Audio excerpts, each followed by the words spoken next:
दोस्तों यमन देश के अंदर ईस्ट के साइड में एक इलाका पड़ता है कि जिसको अल महरा के नाम से जाना जाता है।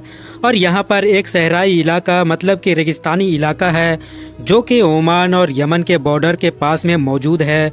और फिर इसी इलाके में ही एक ऐसा बड़ा अजीबो गरीब कुआं मौजूद है कि जिसको लेकर पूरे यमन में बड़ी ही ख़तरनाक कहानियाँ और चीज़ें मशहूर है।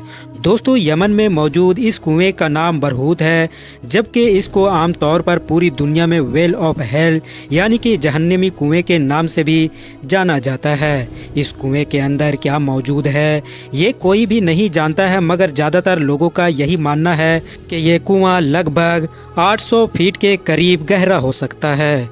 इसके अंदर कई बार ड्रोन्स वगैरह भी भेजे गए, मगर हद से ज़्यादा अंधेरा होने की वजह से और ज़्यादा गहराई होने की वजह से कुछ भी देखा ना जा सका है। इन तमाम चीज़ों से अलग हटकर सबसे ज़्यादा अजीब तो इस कुएं से जुड़ी हुई कहानियाँ हैं। लोगों का मानना है कि अंदर से जो स्मेल आती है वो दरअसल जहरीली होती है और यही वजह है कि आसानी के साथ पास खड़े किसी भी इंसान को फ़ौरन बीमार कर सकती है। इन तमाम चीज़ों से भी बढ़कर लोकल लोगों का ये मानना है कि इस कुएं के अंदर जिन्नात कैद होते हैं। और इस कुएं के बारे में ये वो बात अभी पिछले कुछ सालों से या फिर दशकों से नहीं बल्कि कई सदियों से मानते आए हैं। मतलब इन लोगों के मुताबिक ये दरअसल जिन्नातों की जेल है जिसके अंदर जिन्नात अपने कैदियों को कैद करके रखते हैं। और तो और यहाँ पर अगर आप लोग विजिट करने के लिए जाएंगे तो आसपास के इलाके के हर इंसान के ज़बान पर आपको इसी तरह की ही कहानियाँ सुनने को मिल जाएंगी।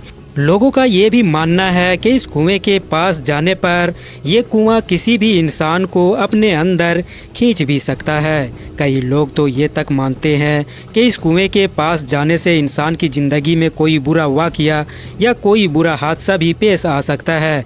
कुछ लोग ये भी दावा करते हैं कि कभी कभी तो इस कुएं के अंदर से बड़ी ही अजीबो गरीब आवाज़ें आती है कि मानो बड़ी तेज़ हवाएं चल रही हो, और हो न हो ये आवाज़ें जिन्नातों की होती है। यही वजह है कि यमन के आम लोग न सिर्फ इस कुएं को जिन्नातों का कुआं ही कहते हैं बल्कि इसके पास जाने से भी हमेशा डरते हैं। बाकी हाँ, अब ये कुआं पूरी दुनिया में वेल ऑफ हेल यानी कि जहन्नमी कुएं के नाम से मशहूर हो चुका है। और अगर आप लोग भी गूगल पर वेल ऑफ हेल लिख कर सर्च करेंगे तो आपको इससे रिलेटेड बहुत सारे आर्टिकल्स और बहुत सारी इन्फॉर्मेशन मिल जाएंगी। BBC या इस तरह की और भी दुनिया की जो बड़ी बड़ी मीडिया ऑर्गेनाइजेशन है वो भी इस कुएं को कवर कर चुकी है। फिलहाल दोस्तों आज की अपनी वीडियो को हम यहीं पर ख़त्म करते हैं। वीडियो अगर इन्फॉर्मेटिव लगी हो तो वीडियो को लाइक करने के साथ साथ दोस्तों के साथ भी ज़रूर शेयर करें, और इसी तरह के नॉलेजेबल और हिस्टोरिकल वीडियोज़ हमेशा देखने के लिए हमारे इस चैनल को सब्सक्राइब करने के साथ साथ बेल आइकन को भी ज़रूर प्रेस करें।